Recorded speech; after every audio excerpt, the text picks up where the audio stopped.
Hello साथीहरू, नमस्कार सबैजनालाई।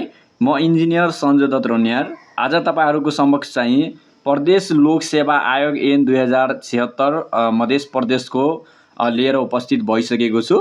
र यो भन्दा प्रिभियस भिडियोहरुमा हामीले चाहिँ प्रदेश निजामती सेवा ऐन मध्य प्रदेशको, त्यसैगरी स्थानीय सञ्चालन ऐन लगायतको ऐनहरु जुन हाम्रो यो सिलेबसमा रहेको छ त्यो सम्पूर्ण लगभग हामीले चाहिँ कभर गर्ने गरी मैले भिडियोहरु चाहिँ बनाएर चाहिँ यस च्यानलमा प्रस्तुत गरिसकेको छु हैन, अपलोड गरिसकेको छु। सो तपाईहरु चाहिँ प्लेलिस्ट ओपन गरेर त्यहाँबाट चाहिँ आफ्नो चाहिँ सिलेबसमा रहेको ऐनहरु चाहिँ तपाईहरुले पढ्न सक्नुहुन्छ र जीके को पनि प्रश्नहरु त्यहाँबाट चाहिँ हेर्न सक्नुहुन्छ। धेरै नै जीके को भिडियोहरु बनाएर त्यहाँ अपलोड भएको छ र टेक्निकल सब्जेक्टहरु पनि है त। सो तपाईहरुले चाहिँ प्लेलिस्ट ओपन गरेर चाहिँ भिडियोहरु हेर्न सक्नुहुन्छ। सो आजको हाम्रो विषयवस्तु भनेको प्रदेश लोक सेवा आयोग ऐन 2076 मध्य प्रदेशको बारेमा हामीले पढ्ने छौं। र यो ऐन चाहिँ भाद्रको चाहिँ 4 गते चाहिँ प्रमाणीकरण चाहिँ भयो। 2076 साल 5 महिना 4 गते, 5 महिना भनेको भाद्रको चाहिँ 4 गते चाहिँ के भन्दाखेरि मध्य प्रदेशको चाहिँ लोक सेवा ऐन 2076 चाहिँ के भन्दाखेरि प्रकाशन या प्रमाणीकरण चाहिँ भयो है र त्यही मितिबाट चाहिँ के भन्दाखेरि लागू पनि भयो। र यो ऐन चाहिँ ऐन नम्बर के छ आधारित रहेको छ। र यो चाहिँ प्रदेश लोक सेवा आयोग ऐन चाहिँ कसले बनायो भनेर तपाईले जीके मा चाहिँ यो क्वेशन हेरिराख्नु भएको होला। सो यो मध्य प्रदेश लोक सेवा भनेको यो मध्य प्रदेशको मैले कुरा गर्दैछु यस भिडियोमा। सो त्यो बुझ्नु होला तपाईहरुले। सो प्रदेश लोक सेवा आयोगको यो ऐन जुन 2076 रहेको छ मध्य प्रदेशको, त्यो चाहिँ कसले बनायो भनेर चाहिँ जीके मा चाहिँ सोधिरहेको हुन्छ भनेदेखि प्रदेश सभाले चाहिँ बनाएको ऐन हो। यो कसले? प्रदेश सभाले चाहिँ बनाएको ऐन हो। प्रदेश सभा भनेर मध्य प्रदेश भनेर हामीले कुरा गरिरहेछौं, मैले अघि नै भनिदिए तपाईहरुलाई। सो यो कुराहरु चाहिँ सोधिराखेको हुन्छ। सो यो तपाईहरुले चाहिँ बुझ्नुपर्ने कुरा हो। अब त्यसैगरी चाहिँ यस ऐन मा चाहिँ के छ भनेदेखि परिच्छेदको कुरा गर्दाखेरि 13 वटा परिच्छेद रहेको छ। त्यसैगरी दफा चाहिँ 89 वटा रहेको छ भनेदेखि त्यसैगरी चाहिँ अनुसूची चाहिँ एउटा रहेको छ। जस अनुसूची एउटा अनुसूची रहेछ त्यो अनुसूचीमा चाहिँ शपथको कुरा गरिएको छ, जहाँ शपथमा चाहिँ लिनुपर्ने शपथ जस्तै लोक सेवा आयोगको अध्यक्ष र सदस्यहरूले चाहिँ लिने के भन्छ भने शपथको चाहिँ ढाँचा चाहिँ अनुसूची नम्बर 1 मा चाहिँ राखिएको छ र त्यो कुरा चाहिँ गरिएको छ। सो यो जीके मा चाहिँ तपाईहरु चाहिँ पटक पटक देखिराख्नु क्वेशन रहेको छ भनेदेखि यो प्रदेश मध्य प्रदेश लोक सेवा आयोगको चाहिँ ऐन नम्बर ऐन चाहिँ 2076 मा चाहिँ कतिवटा दफा या अनुच्छेदहरु रहेको छ भन्ने कुराहरु तपाईहरु चाहिँ जीके मा चाहिँ देखिराख्नु भएको होला। सो यहाँ दफा चाहिँ कतिवटा रहेको छ 79 वटा अनुसूची कति रहेछ एउटा रहेछ, जहाँ चाहिँ शपथको ढाँचा चाहिँ भनेर अनुसूची नम्बर 1 मा रहेको छ। दफा 2 मा है त।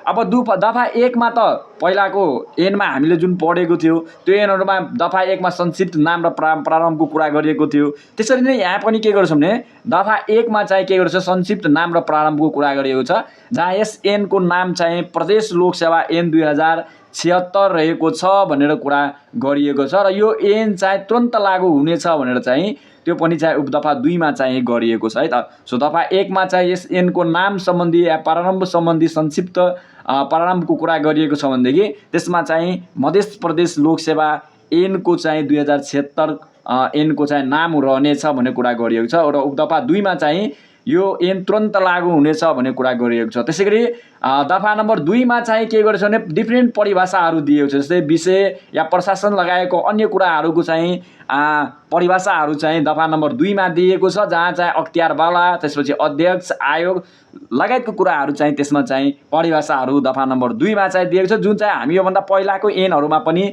अख्तियारवाला भनेको कानुन बमोजिम प्रदेश सेवाको पदमा नियुक्त गर्ने वा विभागीय सजाय गर्न सक्ने अधिकारी भनेर सम्झिनु पर्छ भनेर यो भन्दा पहिला पनि हामी ऐनमा त्यो कुराहरु गरेको थियो। त्यही कुराहरु यस ऐनमा पनि राखिएको छ। त्यसैगरी अध्यक्ष भन्नाले चाहिँ हामीले के बुझ्नु पर्छ भनेदेखि प्रदेश लोक सेवा आयोगको अध्यक्ष भनेर चाहिँ सम्झाउनु पर्छ। आयोग भन्नाले हामीले के बुझ्नु पर्छ भनेदेखि धारा 244 बमोजिम प्रदेश लोक सेवा आयोग भनेर सम्झाउनु पर्छ। हामीले प्रदेश लोक सेवा आयोग पढिराखेको छौं। सो आयोगको कुरा आयो भनेदेखि हामीले के कुरा बुझ्नु पर्छ भनेदेखि धारा 244 संविधानको धारा 244 बमोजिम प्रदेश लोक सेवा आयोग भनेर हामीले बुझ्नु पर्छ। त्यसैगरी चाहिँ लोक सेवा आयोग भन्नाले हामीले के बुझ्नु पर्छ भनेदेखि संविधानको धारा 242 हामीले यो भन्दा अघिल्लो पनि भिडियोमा यो चाहिँ हामी कुरा गरेको थियो। हैन अङ्गहरूको बारेमा त्यहाँ पनि हाम्रो यो आएको थियो धारा 242 को कुरा, जहाँ चाहिँ संविधानको चाहिँ धारा 242 बमोजिम लोकसेवा आयोग सम्झिनुपर्छ। लोकसेवा आयोग भन्नाले चाहिँ संविधानको धारा 242 बमोजिम लोकसेवा आयोग सम्झिनुपर्छ भनेर कुरा यहाँ डिफ्रेन्ट परिभाषाहरू चाहिँ दफा नम्बर 2 मा चाहिँ गरिएको छ।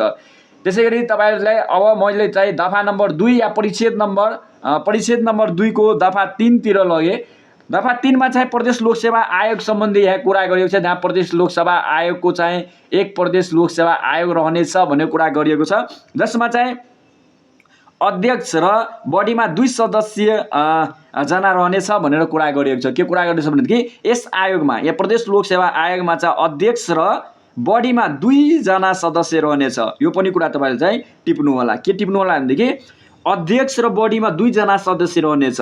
प्रदेश लोकसेवा आयोग या मध्य प्रदेशको लोकसेवा आयोगमा चाहिँ कति जनाको सदस्य रहनेछ भनेर तपाईले क्वेशन सोध्यो भने त्यहाँ अध्यक्ष र बडीमा 2 जना, बडीमा 2 जना सदस्य र एउटा अध्यक्ष गरी चाहिँ सदस्यहरू चाहिँ यो प्रदेश लोकसेवा आयोग मध्य प्रदेशमा चाहिँ रहनेछ। त्यसै अध्यक्ष तथा सदस्यको नियुक्तिको लागि चाहिँ प्रदेश सभा समक्ष चाहिँ के गर्नु पर्यो, सिफारिस गर्ने देहाई बमोजिमको एक सिफारिस समिति रहनेछ। अब अध्यक्ष र सदस्यको लागि नियुक्तिको लागि चाहिँ प्रदेश प्रमुख समक्ष, है त मैले यसलाई अन्डरलाइन गरिदिए रातो पेनले, प्रदेश के भनेछ भने प्रदेश प्रमुख सभा समक्ष सिफारिसको लागि देहाई बमोजिम चाहिँ एक सिफारिस समितिले रहनेछ। सिफारिस समितिले के गर्छ भनेदेखि अध्यक्ष या सदस्यको लागि नियुक्तिको लागि के गर्छ भनेदेखि प्रदेश सभा समक्ष चाहिँ के गर्छ, सिफारिस गरिन्छ। र यो प्रदेश सभा समक्ष चाहिँ सिफारिस गर्नको लागि एउटा चाहिँ के गर्छ, सिफारिस समिति चाहिँ बनाइन्छ। अब त्यो सिफारिस समितिको कुरा गरौँ है त। एउटा चाहिँ के हुन्छ भने सिफारिस समिति बनाइन्छ। अब त्यो समितिको कुरा गर्दाखेरि त्यो समिति चाहिँ कतिजनाको हुनेछ भने को रहनेछ भनेदेखि यहाँ कुरा गरिएको छ है त। समितिमा अब चाहिँ मुख्यमन्त्री प्रदेश सरकारको अध्यक्ष रहनेछ। जस्तै प्रदेश सरकारको चाहिँ मुख्यमन्त्री चाहिँ त्यो समितिको अध्यक्ष रहनेछ। त्यसैगरी चाहिँ प्रदेश सभाका सभामुख भनेको सदस्य रहनेछ र प्रदेश सभामुख विपक्षी दलको, प्रदेश सभाका विपक्षी दलका नेता भनेर के हुन्छ भनेदेखि त्यो चाहिँ सिफारिस समितिको चाहिँ सदस्य रहनेछ। त्यसैगरी प्रदेश सभाको प्रमुख सचिव चाहिँ सदस्य सचिव चाहिँ रहनेछ है त। सो कतिजना भयो, 1 2 3 4 जना क्या कुरा गरेको छ। मुख्यमन्त्री प्रदेश सरकारको मुख्यमन्त्री चाहिँ अध्यक्ष हुने भयो, प्रदेश सभाको सभामुख भनेको सदस्य हुने भयो र प्रदेश सभाको चाहिँ विपक्षी दलको नेता चाहिँ सदस्य हुने भयो। त्यसैगरी चाहिँ प्रदेश सरकारको प्रमुख सचिव भनेको सदस्य सचिव हुने भयो। अब यो सिफारिस समितिको तपाईले नाम चाहिँ याद गर्नु पर्यो भनेदेखि तपाईले चाहिँ यो सूत्रबाट गर्न सक्नुहुन्छ। मुसा बिस मु भनेको मुख्यमन्त्री हैन, प्रदेश सरकारको मुख्यमन्त्री, सा भनेको चाहिँ प्रदेश सभामुख हैन, त्यसैगरी बी भनेको विपक्षी दलको चाहिँ प्रदेश सभाको चाहिँ विपक्षी दलको नेता एकजना सदस्य, स भनेको चाहिँ सचिव हैन, नेपाल सरकारको जो प्रदेश सरकार, यहाँ प्रदेशको कुरा गर्दैछ सो प्रदेश सरकारतिर जाउँ। सो प्रदेश सरकारको प्रमुख सचिव चाहिँ के हुने भयो, हेर्नु सचिव चाहिँ सचिवैतिर हुने भयो। बाँकीको सबै सदस्य र मुख्यमन्त्री भनेको ठुलो पद हो नि त, हो मुख्यमन्त्री भनेको अध्यक्ष चाहिँ यो समितिको चाहिँ के हुन्छ भनेदेखि यो समितिहरूलाई चाहिँ के गर्छ भनेदेखि सिफारिस गर्छ। कोनीले सिफारिस गर्छ भनेदेखि प्रदेश प्रमुख समक्ष चाहिँ के गर्छ, सिफारिस गर्छ। कसको लागि सिफारिस गर्छ भनेदेखि अध्यक्ष र सदस्यको लागि के गर्छ, सिफारिस गर्छ प्रमुखनिर है त। को प्रमुख, प्रदेश प्रमुख सभानिर समक्षनिर है त। प्रदेश प्रमुख समक्षनिर के गर्छ, यी सदस्यहरू या यस समितिहरूले के गर्छ भनेदेखि प्रदेश प्रमुख समक्षनिर के गर्छ, सिफारिस गर्छ। त्यसपछि चाहिँ के हुन्छ, अध्यक्ष र सदस्यहरूको नियुक्ति चाहिँ गरिन्छ है त। यो चाहिँ कहाँ कुरा गर्छ भनेदेखि दफा नम्बर 3 मा चाहिँ यो कुराहरू रहेको छ। दफा नम्बर 3 मा चाहिँ यो कुरा रहेको छ।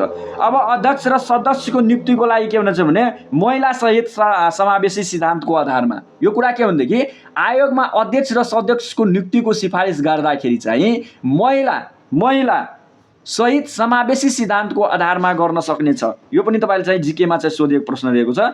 के को सिद्धान्त हैन, कुन सिद्धान्तको आधारमा चाहिँ अध्यक्ष र सदस्यको नियुक्ति गरिन्छ भनेदेखि महिला सहितको समावेशी सिद्धान्तको आधारमा चाहिँ के हुन्छ भने अध्यक्ष र सदस्यको चाहिँ नियुक्ति चाहिँ गरिन्छ। यो चाहिँ के रहेछ भनेदेखि हैन, यो चाहिँ के रहेछ भने उपदफा नम्बर 4 मा चाहिँ यो कुरा रहेको छ। उपदफा नम्बर 4 मा चाहिँ अध्यक्ष र सदस्यको नियुक्तिको लागि कुन सिद्धान्तमा या आधारमा रहेर चाहिँ नियुक्ति गरिन्छ भनेदेखि महिला सहितको समावेशी सिद्धान्तमा। यो कुरा पनि तपाईहरुले चाहिँ ध्यान राख्नुपर्ने हुन्छ। अब चाहिँ अध्यक्ष र सदस्यको योग्यता कुरा गरौँ हैन। अध्यक्ष र सदस्य हुनको लागि के योग्यता हुनु पर्यो त्यो कुरातिर जाउँ है त। अब पहिलो चाहिँ के भन्छ भने मान्यता प्राप्त विश्वविद्यालयबाट स्नातकोत्तर चाहिँ उत्तीर्ण गर्नु पर्यो। भनेपछि मास्टर चाहिँ के गर्नु पर्यो चाहिँ मान्यता प्राप्त विश्वविद्यालयबाट चाहिँ उत्तीर्ण गरेको हुनु पर्यो। त्यसपछि नियुक्ति हुँदा बखत चाहिँ कुनै राजनीतिक दलको चाहिँ सदस्य नरहेको, भनेपछि कुनै पनि राजनीतिक दलको चाहिँ सदस्य नरहेको चाहिँ हुनु पर्यो। अब उमेर हदको कुरा गर्दाखेरि चाहिँ अध्यक्षको लागि चाहिँ 45 वर्ष उमेर पुरा भएको हुनु पर्यो र सदस्यको लागि चाहिँ 35 वर्ष उमेर चाहिँ पुरा भएको हुनु पर्यो। सदस्यको लागि 35 वर्ष र अध्यक्षको लागि चाहिँ 45 वर्ष चाहिँ हुनु पर्यो है त। के को लागि भनेदेखि प्रदेश लोकसेवा आयोगको चाहिँ अध्यक्ष हुनको लागि चाहिँ 45 वर्ष उमेर पुरा हुनु भएको हुनु पर्यो र सदस्यको लागि चाहिँ 35 वर्ष उमेर चाहिँ पुरा भएको हुनु पर्यो र उच्च नैतिक चरित्र भएको व्यक्ति चाहिँ हुनु पर्यो। अब यो चाहिँ तपाईहरुले कसरी थाहा राख्ने त्यो अध्यक्षको योग्यता हैन र सदस्यको योग्यता भने त्यसको लागि पनि सूत्र मैले यहाँ राखेछु। के राखेछु भने सराप नै हुँदैन। जस्तै हामीले लोकसेवा तयारी गरेछ उ त पास हुँदैन रे, उसको नाम निस्किँदैन, त्यस्तो चाहिँ सराप्नु चाहिँ हुँदैन भनेर बुझ्दा भयो है त। सो सराप नै हुँदैन। लोकसेवा हामी तयारी गरिरहेछौँ हैन, तपाईहरुले तयारी गरिराख्नुहुन्छ, सो त्यसको लागि चाहिँ सराप नै हुँदैन। यो पास हुँदैन, यसको नाम आउँदैन भने चाहिँ त्यो सराप्नु हुँदैन भनेर त्यसरी तपाईहरु चाहिँ यसको सूत्र चाहिँ थाहा राख्नुपर्छ। त्यसको लागि योग्यता है त, अध्यक्ष र सदस्यको लागि योग्यताको लागि त्यो सूत्र हुने भयो। सो सराप नै हुँदैन। सबाट चाहिँ मैले यस सानो स राखेछु। सबाट चाहिँ स्नातकोत्तर भनेपछि मास्टर, राबाट चाहिँ राजनीतिक दलको हुनु हुँदैन। त्यसपछि पबाट चाहिँ 45 र 35, पबाट चाहिँ 45 र 35, पबाट चाहिँ 45 र 35, अध्यक्षको हकमा 45 वर्ष पुरा भएको र सदस्यमा चाहिँ 35 वर्ष पुरा भएको है त हुनु पर्यो। र नैबाट चाहिँ नैतिक चरित्र भएको। सो यसरी तपाईहरु चाहिँ सराप नै हुँदैन भने सबाट चाहिँ स्नातकोत्तर हैन, स्नातकोत्तर मास्टर गरेको हुनु पर्यो। राबाट चाहिँ राजनीतिक दलमा हुनु पर्दैन। पबाट चाहिँ 45 र 35 वर्ष पुरा, 45 भनेको अध्यक्षको लागि, 35 भनेको सदस्यको लागि हैन पुरा गरेको हुनु पर्यो। नबाट चाहिँ नैतिक चरित्र भएको व्यक्ति है त, उच्च नैतिक चरित्र भएको व्यक्ति। अर्को कुरा के भनेको छ यहाँदेखि नेपाली नागरिक भएको हुनु पर्यो, त्यो त सबैलाई थाहा छ। र अर्को चाहिँ आयोगका सदस्य मध्ये 2 जना सदस्य 20 वर्ष वा सोभन्दा बढी अवधिसम्म कुनै सरकारी सेवामा रहेको व्यक्तिहरू माध्यमबाट। यो कुरा के गर्छ भनेदेखि सदस्य कुरा, जस्तै 2 जना सदस्य कुरा गर्छ नि हो, त्यो आयोगको सदस्य मध्ये 2 जना सदस्य 20 वर्ष, यहाँ हेर्नु है, 20 वर्ष वा सोभन्दा बढी अवधिसम्म कुनै सरकारी सेवामा रहेको व्यक्तिहरू माध्यमबाट चाहिँ के हुनेछ भनेदेखि सदस्यहरू हुनेछ।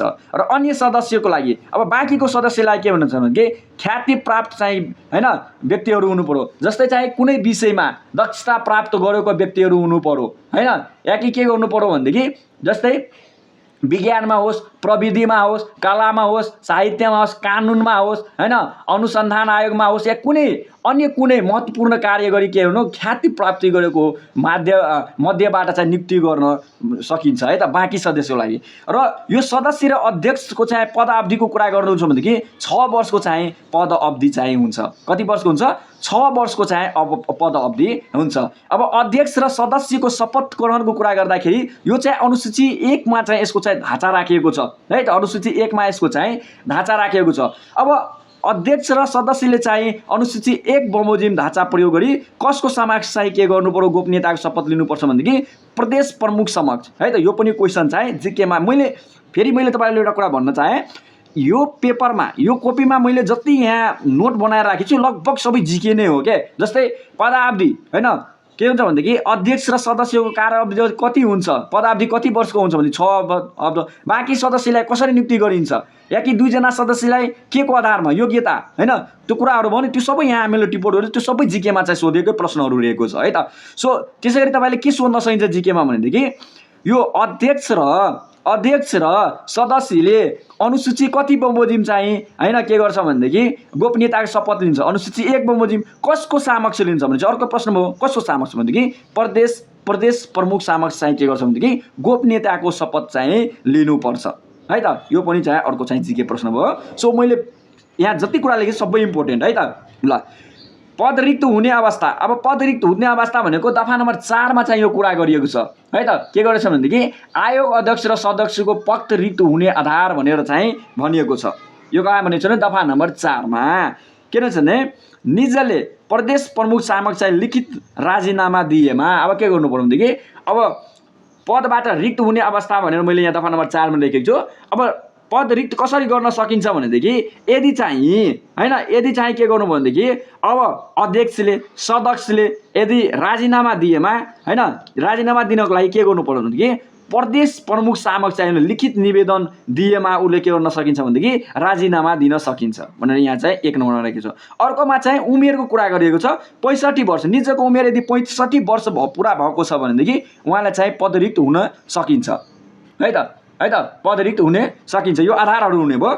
अब निजको विरुद्ध प्रदेश सभामा तत्काल कायम रहेको सम्पूर्ण सदस्यहरूको संख्या कम्तीमा 2/3 बहुमतले हैन महाभियोगमा प्रस्ताव पारित भयो भनेदेखि निजको पद चाहिँ या पद चाहिँ रिक्त हुने अवस्था हुन जान्छ। कसरी भनेदेखि प्रदेश सभाको तत्काल कायम रहेको सम्पूर्ण सदस्यहरूको संख्यामा कम्तीमा 2/3 बहुमत महाभियोगका प्रस्ताव पारित भएमा के हुन्छ भने निजको पद चाहिँ के हुन्छ रिक्त हुन्छ।